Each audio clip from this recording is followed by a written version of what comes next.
External ನೋಡ್ಬೋದು. ಇದು earth leakage ಇಲ್ಲ ಇದು.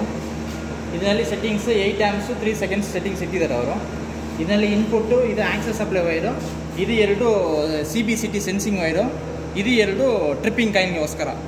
ಇದು ಇನ್ಪುಟ್ ವೈರು, ಇದು ಔಟ್ಪುಟ್. ಈ ಔಟ್ಪುಟ್ ವೈರು ಡೈರೆಕ್ಟ್ ಟ್ರಿಪ್ಪಿಂಗ್ ಕಾಯಿಲ್ಗೆ ಹೋಗಿರೋದು. ನಾವು ಈಗ ಸಪ್ಲೈ ಅವರು ಓಪನ್ ಮಾಡಿಟ್ಟಿದ್ದಾರೆ, ಅದಕ್ಕೆ ನಾವು ಆಕ್ಸೆಸ್ ಸಪ್ಲೈ ಕೊಟ್ಟು ಟೆಸ್ಟ್ ಮಾಡೋಕ್ಕೋಸ್ಕರ ಕೊಟ್ಟಿರೋದು ನಾವು. ನೆಕ್ಸ್ಟ್ ಇದು ಸಿಂಗಲ್ ಫೇಸ್ ರಿಲೇ ಕಿಟ್ ಇದು.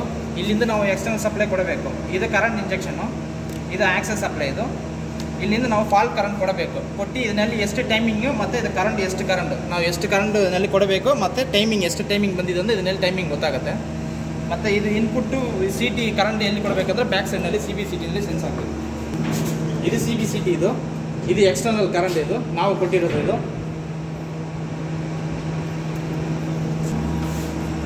ನೆಕ್ಸ್ಟ್ ಕರೆಂಟ್ ಇಂಜೆಕ್ಷನ್ ಮಾಡ್ತೇನೆ.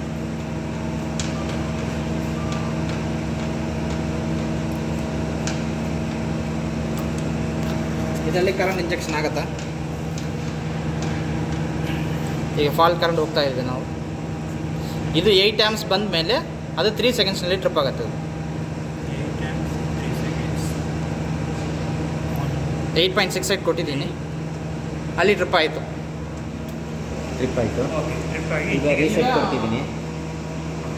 ಈಗ ಎಕ್ಸಾಕ್ಟ್ ಟೈಮ್ ನೋಡಬೇಕಂದ್ರೆ ಇದು ಫಾಲ್ಟ್ ಕರೆಂಟ್ ಕಂಟಿನ್ಯೂ ಇರಬೇಕು. ನಾವು ಈಗ ಸ್ಲೋ ಆಗಿ ರೈಸ್ ಮಾಡಿದ್ದೀನಲ್ವಾ, ಇದು ಕಂಟಿನ್ಯೂ ಫಾಲ್ಟ್ ಬರಬೇಕು.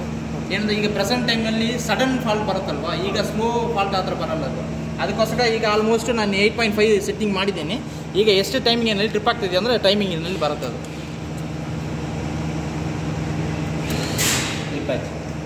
ಟ್ರಿಪ್ ಆಗಿದೆ 3.5. ಓಕೆ 3.2 ಆಗಿದೆ. ಓಕೆ ನೀವು ಚೇಂಜ್ ಮಾಡಿದ್ರಿ. ನೀವು ಟೈಮಿಂಗ್ ಚೇಂಜ್ ಮಾಡ್ತಾ ಇದ್ದೀವಿ. ಎಷ್ಟು 1 second 1 second ಎಷ್ಟು ಆಮ್ಸ್ ಇದು 8 amps. ಅದೇ 8 amps 1 ಸೆಕೆಂಡಲ್ಲಿ ಟ್ರಿಪ್ ಆಯಿತು. ಆಯ್ತು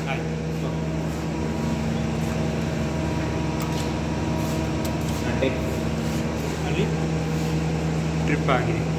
ಓಕೆ 1 ಸೆಕೆಂಡಲ್ಲಿ ಆಗಿದೆ. ಇನ್ನೊಂದು ಸರಿ ನನಗೆ ಹಾಗೆ ಓಕೆ